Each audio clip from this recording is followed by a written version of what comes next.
children, there is no Sabbath school today.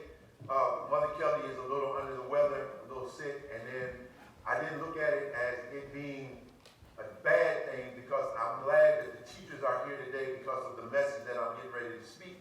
Because I want to talk about the 5780 2020. 5780 2020. 5780 is the time of year from the Hebraic perspective, and 2020 is where we are in the Gregorian calendar. So the Hebrew calendar and the Gregorian calendar are off by maybe, 5 days. The Hebrew calendar has 360 days. The Gregorian calendar has 365 days. The Hebrew calendar skips because it's based on a lunar system as opposed to the Gregorian set calendar that is laid out for 365 days. I was talking to some of our intercessors and we were talking about this, and I was going to do it last week, but I decided to wait a week because I wanted all of us to hear what I believe the Lord has revealed and showed me from this perspective about what this decade is going to bring us. We just came out of the decade of the 70s, and we're moving into the decade of the 80s. Now, I'm going to get into it, but I want you to understand, some statements were made, and I want you to understand what the statement is, because somebody asked me on social media, do you consider yourself a prophet? And I said, well, what do you perceive that I am? And the person said, well, I don't know. And I was like, that's great. I'm glad you was honest instead of trying to fake it until you make it. But a prophetic person or a prophetic church is unique because, number one, a prophet, male or female, is a gift. It's not something, it's a gift. And it is a gift that comes by way of the Holy Spirit inside of them. Amen. A prophet is a person whose primary responsibility is always to point people back to God or Christ. Amen. A prophet is a scholar. A prophet is an example. Amen. A prophet is a person who sits in the community and begins to share wisdom and insight about God that people may not have.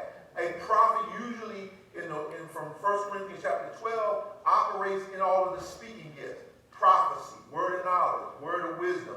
They have a gift to speak and to declare what is the counsel of God. Amen. Prophets are unique people in that they are not usually overly people-oriented.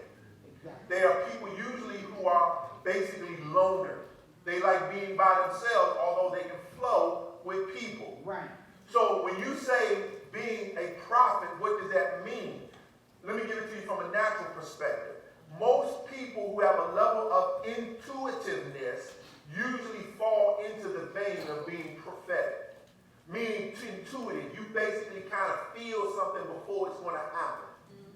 And so you begin to say, you know what, or we have this whole thing like deja vu. You know what, I saw that Saturday and it happened on Wednesday. Right.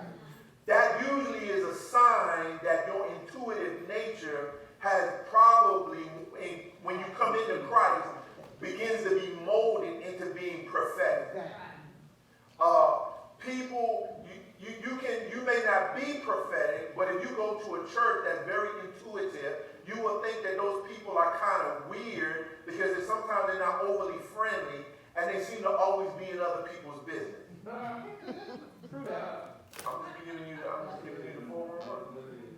And so you have to be taught how to mind your business sometimes, and watch this, and not always be prophesying to everybody and never look at your own life and deal with your own self. Okay now. All right. That's a good word, Pastor. So when we start talking about being a prophetic people, what does that look like? It looks like a community of people who relish and love being in the presence of God. Amen. And it's not just a Saturday thing, but it is a daily thing where these people love to be in the presence of God. And it can become dangerous because you can lose sense of your responsibilities and think all you need to do is just stay in the presence of God. But a prophetic person has to be out about in the community. Amen. So you have to be disciplined and know how to discipline your time to know how much time to spend. God time to spend with him and time to spend out and about around people. Prophetic people listen a lot. They watch a lot. They're culture watchers. Why? Because they see God behind the scenes and don't just see the scene. That's right. That's right. Prophetic people don't look at Trump. They look at the purpose why God put Trump in the office. Amen. Barack in the office, Clinton in office. Amen. They're not the ones sitting up there criticizing That's because right. they understand that everything is by purpose and design of God, and everybody, no matter what you may think, has a reason for being where they are. Come on, Pastor. And so when you talk about we are prophetic people, then we're a community of people that love praise and worship. We're people that see needs in the community. Amen. And then set out to ask God what is our portion or our part in meeting those needs. Amen. And we're a community of people that should care about one another, even as the Bible stated. But that's just a bit to clarify, because I don't want you to leave here trying to figure out what is prophetic. Now, I can go a lot deeper. I can just teach on the prophetic, but that's not my assignment today. And prophetic people also understand their assignment. Amen. They understand their assignment, they understand their seasons. Because God is a God that operates based on seasons and assignments. Right. That's why prophetic people, you learn as you get older, as you become prophetic, that you know you can work a job 19 years. On your 19th year, God says time to go. Well, my retirement is another year. But prophetic people mature and say, I have to leave because I can stay here and get my retirement and it not work out. Exactly. Yeah. Because God understands assignment. Amen. Let's go to Joshua chapter 1, verse 8. If you would stand for the reading of God's word, even if you don't have your Bible, I don't mean to interrupt you, but yes, I do. Can't lie because I would be lying. We believe in standing for the reading of the word because we want to honor God's word always. This is a church that believes in the study and the reading of God's word and knowing what, and we want to be an intelligent people. We don't want to be a people that's ignorant and don't have no idea or clue about what's being said or what's going on. We are like the sons of Issachar who understood the times and the seasons and knew what they were supposed to do. That's how my church is going to be. Since I'm at the helm for this season, we're going to be an intelligent people. We're not going to be an ignorant people. We're going to have fun. We're going to enjoy ourselves, but we're going to know God for ourselves. Amen. This Bible says, this Joshua chapter 1 verse 8, study this book of instruction continually.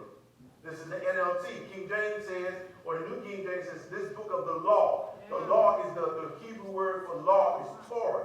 And wisdom and instruction. You gain wisdom and instruction in God and life through the Torah, the first 5 books of the Bible, or the law. It says meditate. We're going to get on this word meditate on it day and night. So you will be sure, watch this, to obey everything written in it. Uh-oh. Only then will you prosper and succeed in all that you do. Amen. Father, we thank you for your word. Add a blessing to your word. In Jesus' name, amen. Amen. Now, I'm getting ready to take you into a little bit of, while I got about 40 minutes, I want to take you into a little bit of some Bible teaching, like almost Bible study type thing, because I need to help you understand something. The first thing I want you to write down is this word, gematria. Gematria. Gematria. G-E-M-A-T-R-I-A. Gematria. Write it down. Take a picture of it. Why? Because gematria, thank you, Joel. Got my main man, Joel and Gary in the back holding me down. Watch this. In a minute, we won't, no, I ain't going to say that because I'm going to get myself in trouble. And gematria, it is a numerology system by which Hebrew letters correspond to numbers. Gematria is the numerological system by which Hebrew letters correspond to numbers. Y'all got that? Yes. Gematria is a numerological system by which, I'm going to get it, Hebrew letters correspond to numbers. Number 2, in gematria, each Hebrew letter is represented by a number. For example, now, I want you to understand something. I didn't write down the whole Hebrew alphabet because I don't want to disavow a letter in the Hebrew alphabet, but I want you to see it for an example. Alph equals 1. Bet equals 2. Gimel equals 3. Ayin equals 70. Didn't I say we came out of the the decade of the what? 80s. 70s. Pay equals what? 80s. So we are in the decade of what? 80s. Now, just so therefore you can hear this, I want you to hear the whole alphabet. Stay right there for a minute, Joe. We're going to go. Alph equals 1. Bet equals 2. Don't worry about writing it down right now, because we're going to come back to this later on, because I want you to understand the Hebrew alphabet. Why? Because the letters of the Hebrew alphabet correspond with different letters. So when you see the 12 tribes of Israel, each tribe is connected to a number.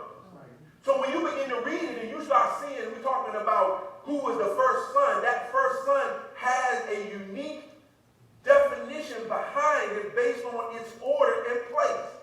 Did you ever understand that how you was birthed in your family is a unique indicator of how you are as a person? There's a book out called The Birth Order Book. And the Birth Order Book deals with what order you were born in your family. So if you're a number one child, you are a very responsible but sometimes overly bearing person. Because you want to take care of everything. You want to take care of everybody. And you're very administrative. Because when you normally, if you have brothers and sisters, you were the one put in responsibility. If you're a number two child, you're very observant because you're in the middle or you're second, and therefore you're different because you're much more quieter, because most people don't look at you first, they look at the older, but you're in second. So if you're a third, you're usually the baby, and the babies get most of the attention, and they're more personable, and they have more personality, and usually they control everything because they're used to it. The number ones and number threes always fight, and the number two is always sitting back watching 1 and 3 fight.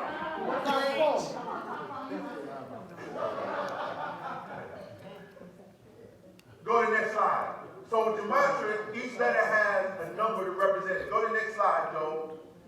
We have just left the decade of the what? 70s. We have just left the decade of the what? 70s. We have just left the decade of the what? 70s. From 5770 to 5779 represented a 10-year period in which An deals with the eye, seeing, and vision.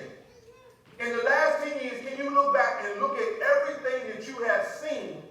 And many times we see stuff and try to deal with it then, and we speak into stuff and we wonder, why in the world am I seeing stuff but it ain't happening? Talk about it. Hello, somebody. Amen. Because God has seasons for everything. Look at Psalm 36, verse 9. So for the past decade, we have been drawn to the importance. What in the world was that, Joel? Go back to the scripture. So for the past 10 years, we have been drawn to the importance of seeing, looking with heavenly vision. Go to Psalm 36, verse 9. It says this, for you are the fountain of light, the light by which we see. Now, hear me when I say this. Light in the Bible always deals with revelation. In Genesis chapter 1, God gave light, but he wasn't talking about the sun and the moon. That didn't come until, I think, number 4, number 5. Light, God gave a great light. He gave great revelation. Anytime you see light in the Bible, it deals with revelation, insight to who he is.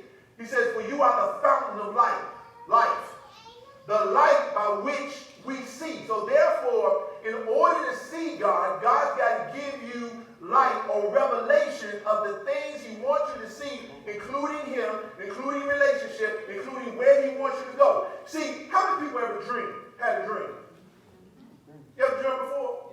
Okay, so there are dreams that you have which you are in, and there are dreams in which you stand outside of the dream. When you're in the dream and God is beginning to speak to you, he usually will show you what he is going to do for you. Now, I can tell you this by experience. Any dream that you see that you can accomplish in your own strength is usually you.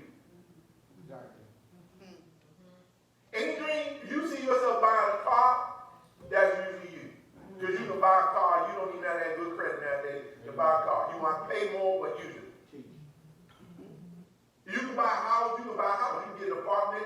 You don't even really got to have great credit to get into an apartment or whatever. Because nowadays they have so many programs. It's not the fact that you get in, it's the fact that can you afford it.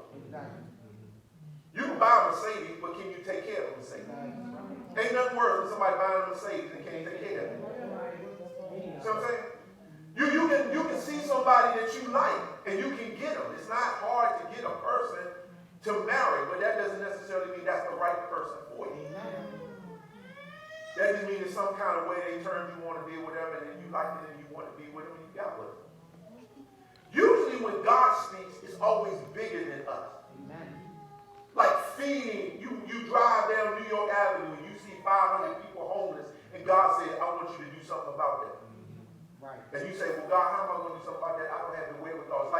It's like Jesus with the 2 loaves and the 4 fish, or the 2 fish and the 4 loaves.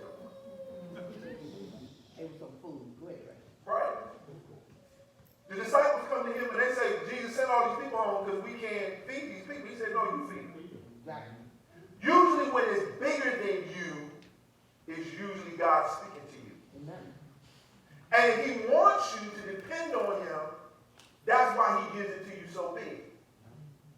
Because it means that whatever it is you're going to do, that means you're going to have to seek him and find out, and you're going to have to be patient. And watch this. In the process, you're going to have to be able to let him work some things out of you. So whatever it is he wants to give you to take care of that problem, Amen. it got to be out of you. Amen. Hello? Selfishness, pride, Amen. low self-esteem. Amen. See, and what you got to realize is, people on Facebook, thank you for watching us. People watching us on YouTube, thank you. What you got to realize is this, that many times he allows our gods to disappoint us so that we will look to Talk him. about it. That's right. He will allow failure in your life so that you will have to look to him as opposed to looking to him. That's hard for some people to deal with. Why did this person leave me? Why did this job end? Why did this person die prematurely? Why did this happen? Because somewhere, whether you want to acknowledge it or not, subconsciously, you had more faith in it than you did in God. Come on now. Come on. And sometimes God got to let that thing disappoint you and fall short so that you won't put your faith in it. Yeah. The only problem is we subconsciously get mad at God because we like, well, God, if you so good, then why did my uncle touch me? Why did this person die prematurely? Well, probably you think you know everything. I think I know a little bit something. I'm 56 years old. I've been molested at 9. I've been cut on the basketball team. I've, have had to deal with failure in ministry. I had to deal with failure in a lot of different things. I told you I'm the only dude that cheated and still failed. Amen. It's a joke, y'all. It's serious. I did cheat and I did fail, but come on. Y'all too deep. I know y'all really tripping. But what I've learned in my walk with God is that God will always show me where I put my greatest level of trust by how I respond when people let me down. Right. How I respond when even the church lets me down. How I respond even when society lets me down. Come on now. So when you begin to dream and you begin to see these things, now watch this. When you dream, I'm going to talk about dreams this year. Somewhere I'm going to talk about dreams. Because see, a lot of times what we don't realize is a vision, many times a vision and dreams in the Bible are two different things. Vision is a picture, dream is a picture that's not constantly moving. And I'm just giving you a little tidbit going into this year. I got to hurry up because I'm going to close my time. But when you stay outside of a dream like John was in the book of Revelation, God will begin to show you things about other people and things that he wants you to know so that first you can begin to pray and not talk to it first. Come on now. Because sometimes you're in a job, you're with people, you're with friends, and God will have you dream about them. And I remember several times when I'm teaching or when I was ministering people, especially like women, when women and men, women say, I had a dream about you, brothers be like, no, get away from me. I'm not the husband, get away from me. And it's like, no, God showed me something that you're getting ready to go through. And the issue becomes before you say something, you got to pray. Because you got to ask God, why are you showing me this? Amen. My God. That's right. We just came out of the decade of the what? We just came out of the decade of what? And we said the 70s dealt with what? Vision, seeing. Right. And I can tell you in this room, I can tell you by talking to people that a lot of people came out of that decade disappointed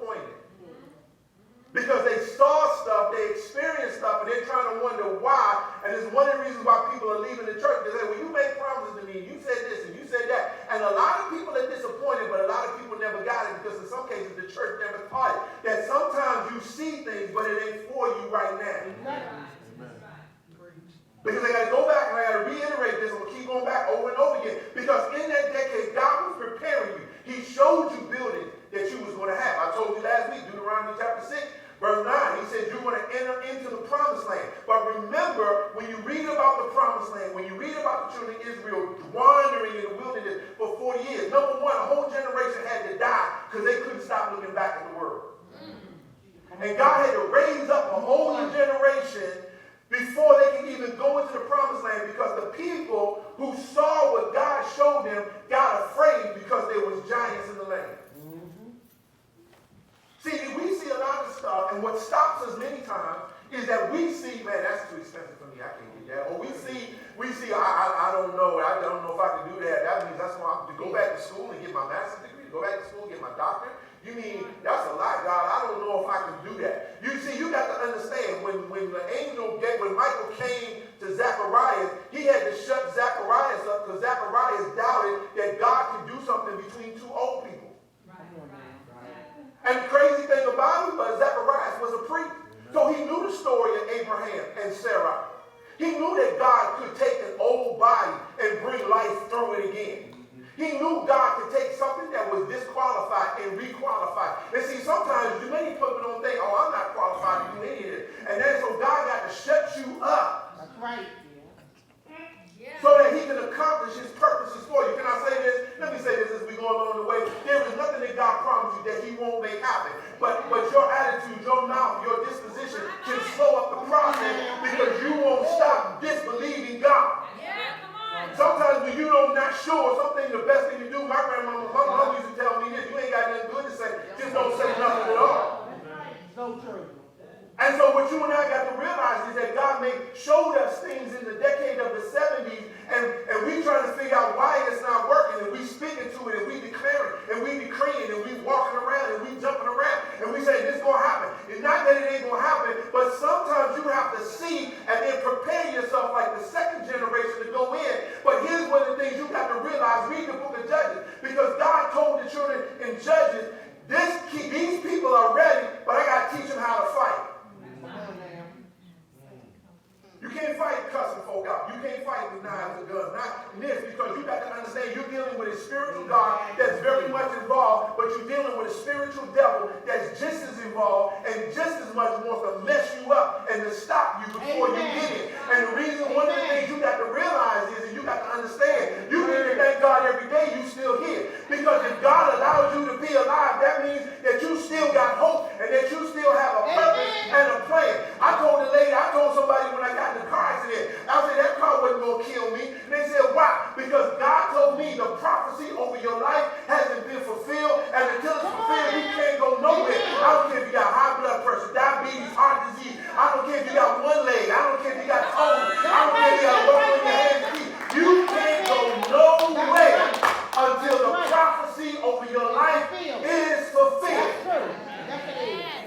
And if you got a child or you got a niece or a nephew that's rebellious and wayward, don't stop praying for them, but pray for them a little bit higher. Because if there's a plan and a prophecy over their life, which they're in, they will come into it. The reason why you still here, the reason why you still in your place is because God said, don't let nobody go that I put under the auspices of your authority. Yeah. Amen. Amen. They can walk out of your life. They can lead you. They can be in Timbuktu. But keep praying for them. Because what you don't know is there is a God and there are angels that are working behind the scenes, that are working to get them where they're supposed to be. Can I tell you this? Do you know that somebody prayed for you? Do you know that your grandmama prayers, your auntie and their prayers are praying for you to come into the fullness of your kingdom assignment? Can I tell you that somebody might have died, but they died and their prayers are still in heaven, and then at a certain time, like a slot machine, it's going to go ding, ding, ding, ding, boom. You wait. So don't stop That's right. praying. Amen. Don't blame God for people not doing what they're supposed to do. Amen. Don't let nobody cause you to stay so focused on somebody that disappointed you. But use the disappointment as a platform to thrust you in the greater relationship with God. Go to the next slide, y'all. Got to hurry up and lose says, now since Rosh Hashanah has come, Rosh Hashanah was at the end of September, we have entered the Jewish New Year, or according to the Jewish calendar, the 80s. Yeah. Remember the 80s? Duran, Def Leppard? Oh, Jodeci, my bad, I'm talking to the wrong crowd. Jodeci. Grandmaster Flash and the Furious Five. The Hebrew, I'm still the wrong one.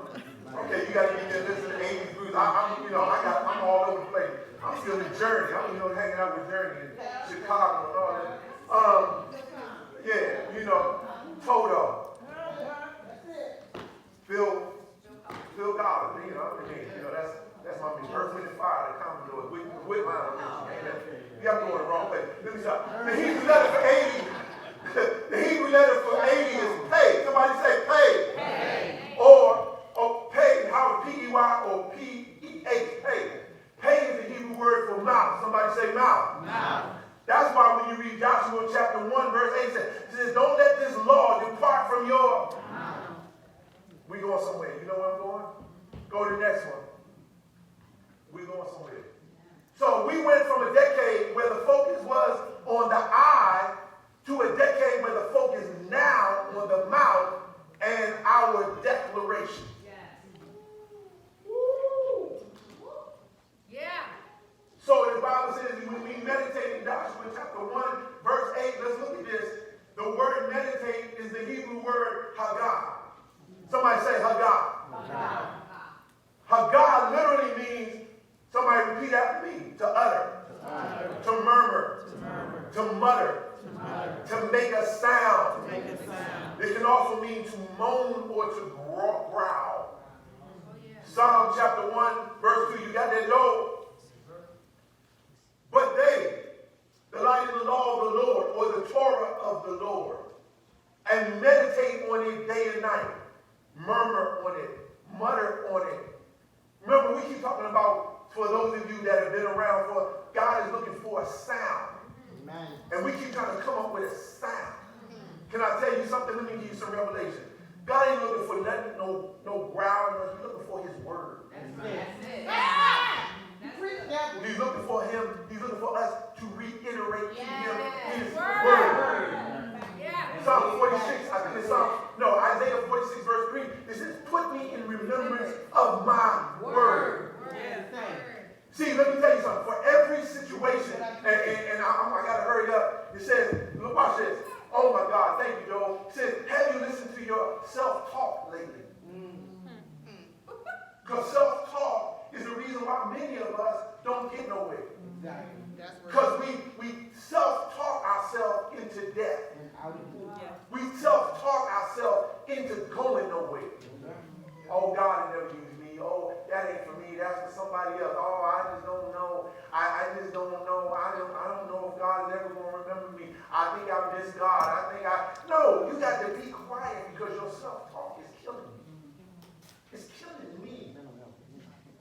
What you and I have got to do is we've got to bring the word of God back to our own remembrance. Yes. No, we balance this. Balance it, Pastor. Show us how. Because what you and I have got to understand, there is nothing wrong with understanding and looking at solutions and begin to start saying, you know what, this is a real problem. But what happens is we go from identifying our problem to constantly repeating the problem. And we keep talking over. Man, I'm working with a difficult person. This is the most difficult person I've ever seen in my life. Before you get into work, you talking about, man, I can't stand so-and-so because so-and-so is this and so-and-so is that. Or you working with some difficult kid, or you got a child that's being rebellious, or even in your own life, you just like, well, I just can't never. But the Bible tells me in Philippians chapter 4, verse 6, I can do all things through Christ. Yes. And sometimes when I listen to my own self-talk, I got to tell myself, wait, stop, man. Stop. I can do all things through Christ. It makes no difference what issue, assignment I have. I can do all things through Christ who strengthens me. I have to begin to tell myself and repeat what God thinks about me. I'm the head and not the tail. I don't feel like it right now. I'm not feeling it when God said you don't walk by faith. You don't walk by sight. You walk by faith. You walk by. You walk by. So when you see a problem, the problem is real. I'm not saying ain't no problem. When your blood pressure is high, it's high. When they tell you, Mr. Gray, your sugar is 883, I can't say, oh, about praise God, that ain't true. Well, no, it is true because it's right there on the thing. But I can say, but by his stripes, I am healed. Well, see, that's the problem with the church now. There's too many people always want to Bible thump and always want to know. I'm going to tell you the problem with the church is we don't have enough Bible-believing people because now we got people that say this, don't give me the Bible. I don't need the Bible right now. I don't feel. No, sometimes, you do need a scripture stuck right in the middle of your funk. Amen. See, the problem is what happens is we get stuck on self. Amen. We get stuck on self. So I don't want to be around saved religious people right now. No, what you want to do is you want to go out and you want to sing because you're frustrated. Right. Come on. And you don't want nobody to remind you of your standard. So you try to move away from people. And what you do is, what we try to do, what a lot of people do is, well, let me just, I don't want, she's sister so-and-so is too religious for me. And I just don't want to be around the pastor right now because I just want to have me a drink and I want to smoke a blunt or I want to have a little sex. So I just want to go as far away as I can from all those religious people because all of those religious people just get on my nerves because they're so religious. Preach. Then, 2 months later, when you stuck and addicted to your sin, now you can't go back to God, not because God won't accept you or you won't go back to church, but now the devil is sitting on your shoulder saying, how in the world you going to go back and you get all this nasty stuff? How in the world you going to go back there and your mouth is as nasty as it can be? How in the world you going to go back over there and you feel like you can't? How in the world when you do go to church, you sit in the back and you can't raise your hand, you can't lift your hand, you can't open your mouth because the devil is beating you over your head with guilt and condemnation. But sometimes you got to tell the devil, there is therefore now no condemnation to those that are in Christ Jesus. When you got to say, I sinned and I was wrong, but I asked God, 1 John 1:9 said, if you confess your sin, he's faithful and just to forgive you of your sin and to cleanse you from all unrighteousness. God ain't tripping off of your freaky nature. He's not tripping off of your mouth. He's not tripping off of none of that stuff. What he want to know is that when you do fall, will you come back again? Exactly. Amen. I thought it was. You got Proverbs chapter 12, verse 25. I want you to see it. Worry weighs a person down. An encouraging word cheers a person up. It's true. Ooh, you should write that down. Yeah. Oh my God. Worry weighs a person down. Always. An encouraging word cheers a person up. Amen. Yeah. That's the truth. It is real. See, we're in the word, watch this, we're in the season of your declaration, your decree must line up with your word that God gives you. That's right. Yeah. Help me. Patrice, I need your help. Yes. Kevin, I need your help. I need your help, the team, because watch this. See, when you read daily, God will have a word jump out at you. That's true. That's it. And I write this in yet. And when that word comes out of you, you can't look at that word and say, well, that's not for me. You right, it may not be for me. But it's for somebody that God is going to put you in the crossroads with, that word, boom, will hit them and help them. Amen. See, and what happens is, well, this is what we did. This is what we did. Oh, help me, Holy Ghost. The reason why many times we so in a funk with God is because the devil got us so focused on ourselves. Amen. That we don't look to give other people. See, when you bless other people with a word or a kind act or some love, it boosts you up and strengthens you to be able to go on. The reason why so many people in the church are in a funk is because when the last time you see somebody birth into the kingdom?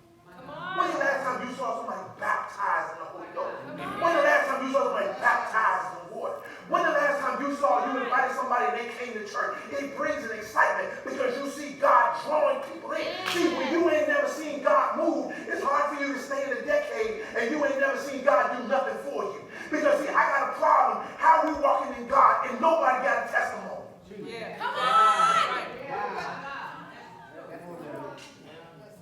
Well, I just didn't think my testimony. No, it doesn't matter if you just say, well, God woke us up. See, we need to go back to them old Pentecostals.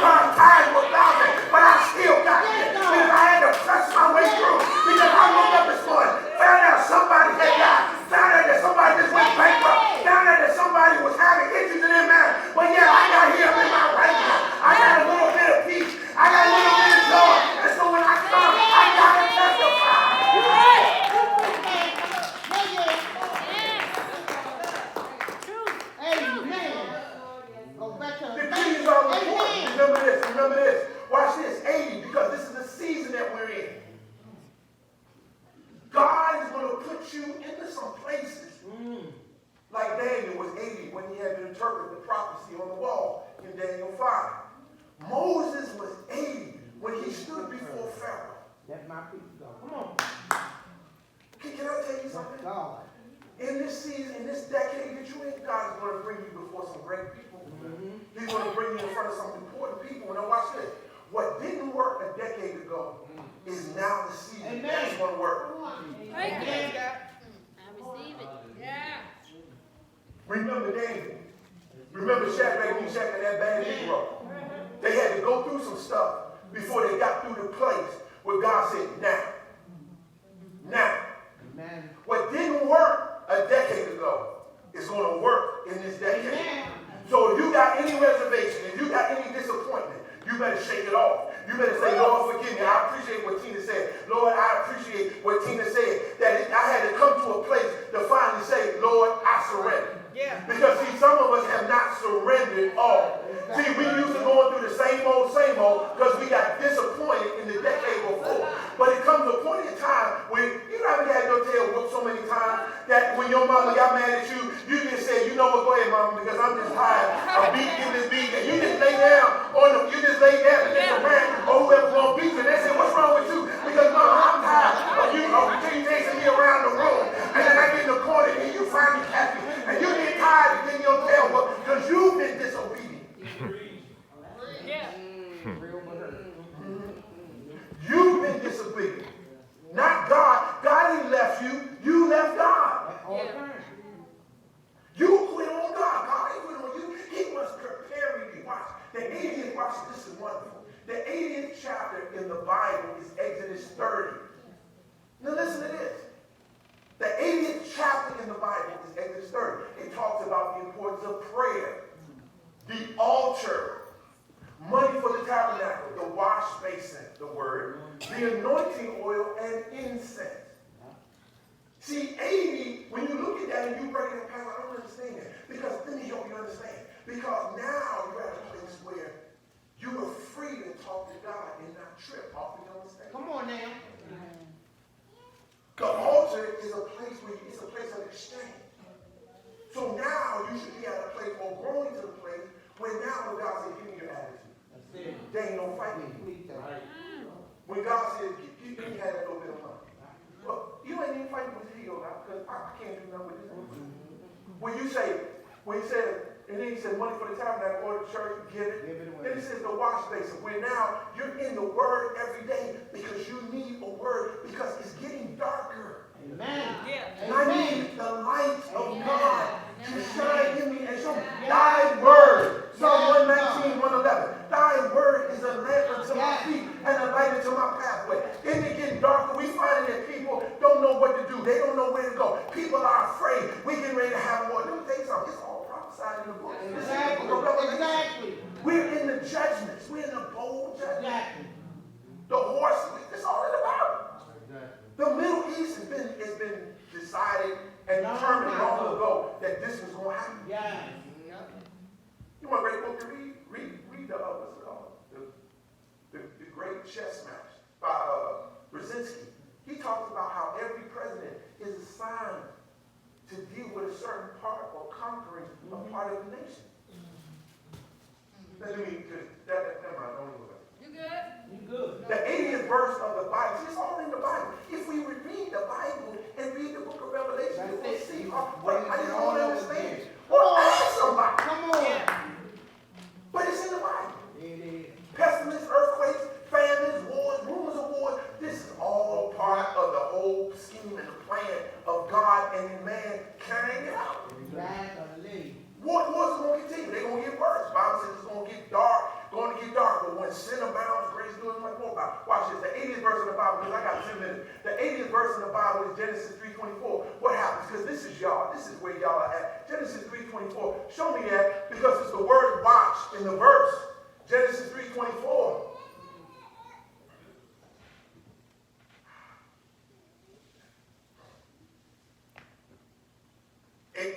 It's when God put the angels in front of Genesis, in in front of the garden. And the word that they were sent there to watch, to keep people out.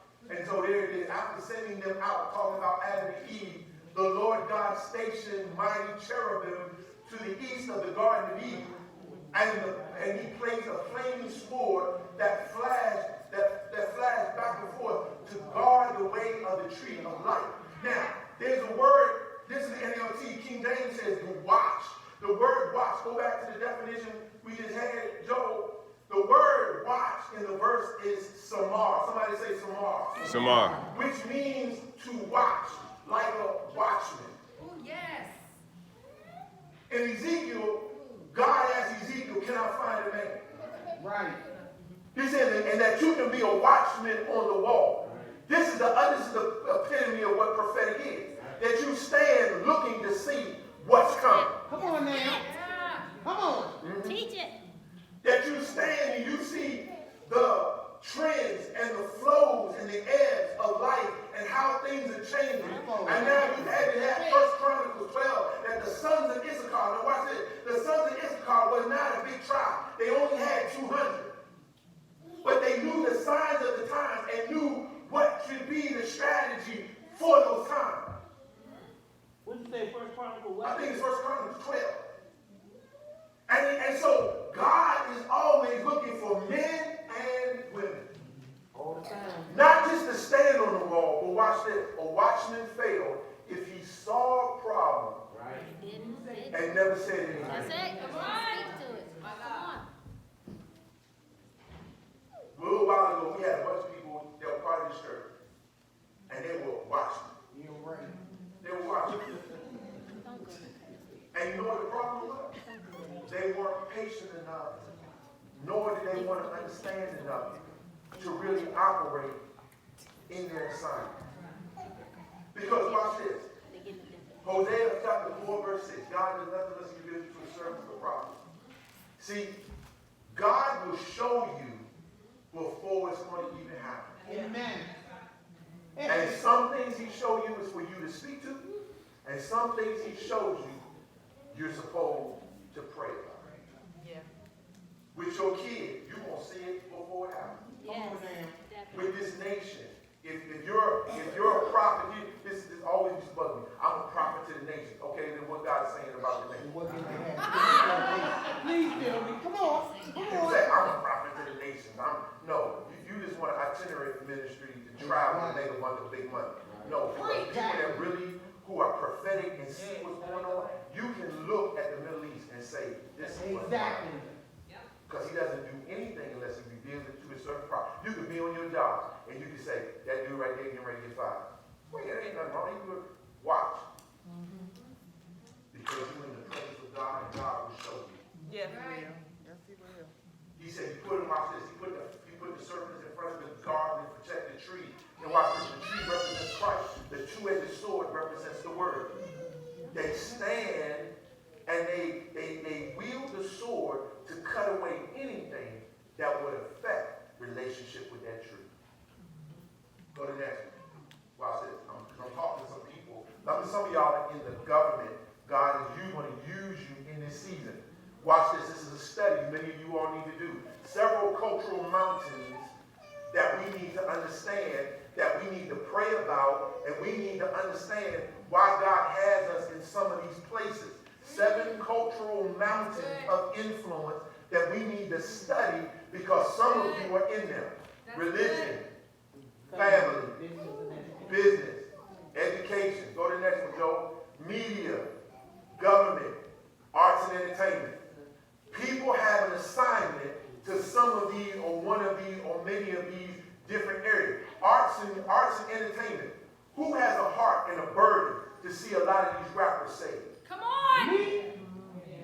Who has a heart for government to pray for the Senate, for the House, for the Supreme Court, for the presidency? See, when you understand the 7 influences that influence culture, God has prophets, watchmen, who sit on the wall to look at these. Go back up for a minute, Joel. Who has a heart for education? Not only getting educated, but praying for the education. Amen. How about business? Yeah. Amen. was raising Tina up to be a voice to the business community. And you have to go through some stuff and experience and be disciplined so you have a sure enough word for people that are going to be coming up to raise business, entrepreneurship and all that. Who has a heart for the family? Amen. Religion. I'm working on a new rap called I Love My Religion. I know that's right. I'm sure.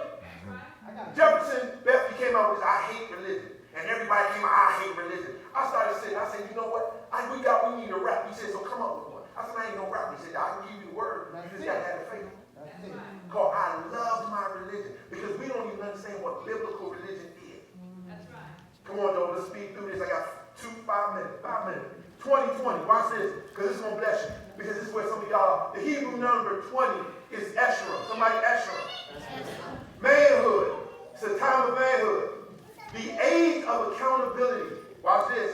For those counted among the people for service, war, and worship. Wow. Wow. That's good. 20. Watch this. I learned this, Debbie. In the Hebrew synagogue, it only took 10 people to have a synagogue. That's it. 20 then is double what a normal synagogue would be. The reason why that made me shout is because in this season, God's going to double some things. He's going to multiply some things. What is normal, God is going to take over the top. This whole thing of accountability, watch this. I'm here to tell you, I need you to answer this in your heart and know for yourself, it's your time. Yeah. Because when you step into 20, God says, now you're accountable. Now I'm calling you Amen. for service, for war, and for worship. Amen. Good. Yeah. Real good. When you step into this season, and everything that you've been through the last year, God says, now you're able and you're ready for worship and for service.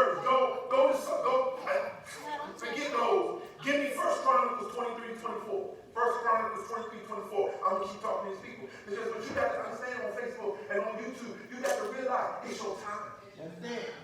Nobody knows me good, because that means when you come out of nowhere, when you come out of the wilderness, then people won't be blown out the water. Who is this person? How in the world? What qualifies you? What makes you think that you're able to do this? Because for the last decade, I've been going through hell and high water, and I graduated and got my PhD from Wounded Knee because everything that I've been through has been on my face, has been on my knees, and so I got a PhD in pain, and my pain now is my platform because I can tell you everything that I lost in the last decade, but I'm going to tell you about everything I'm getting ready to get back in this decade, and I'm getting ready to decree and declare everything that God has shown me is going to be mine, in this season. You got to take it. In this Give it to me.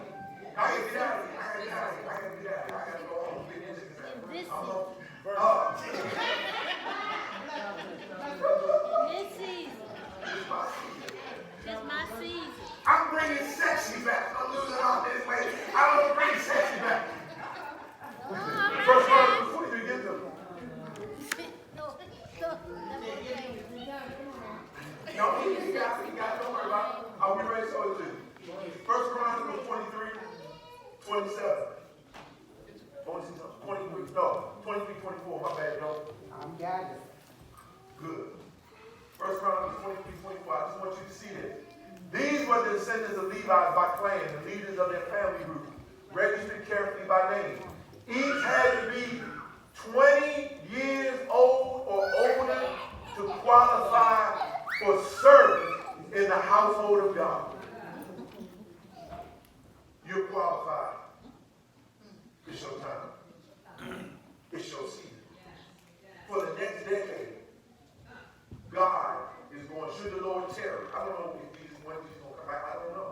But I'm not even worried about when he's coming back as much as I want to be found doing what I'm supposed to do in this decade. I am so excited about this decade. This 10 years is going to be phenomenal. Yes, Lord. Yes, God. That's good. But you got to want to be in it. You got to want to be in it. You got to want, as Tina say, God, I surrender. Whatever you need me to do, I'm going to do it. Yes. Not, because see, watch this. I'm going to tell you. I'm not talking about nobody in particular, but this is what I know in my spirit. This is what the Lord said. In this month, it's like Elijah with the prophets of Baal and Asherah. And And the people standing on the sideline not knowing who they going to serve. And Elijah said, how long will you stand between two opinions? And there are a lot of people in the body of Christ who are stuck between two opinions. That's right. But I'm going to show you something. Before you even make a decision, in the next 30 days, watch God do something to blow your mind, to bring you over to his side. I ain't got no altar calls. I ain't make a decision. I ain't gonna do that. Because you got to decide, and this ain't one of those things that you really got to just be emotional about, because you can make it today, and 3 months from now, you ain't doing nothing. This is a decision that you got to get before Lord. That's why I think 21 days is really important, because this is the time you need to say, Lord, help me to go from being in two opinions to being all in. Amen. And I'm going to say this very carefully with a lot of wisdom. Make sure whatever side you on is going to be able to keep you in the years to come.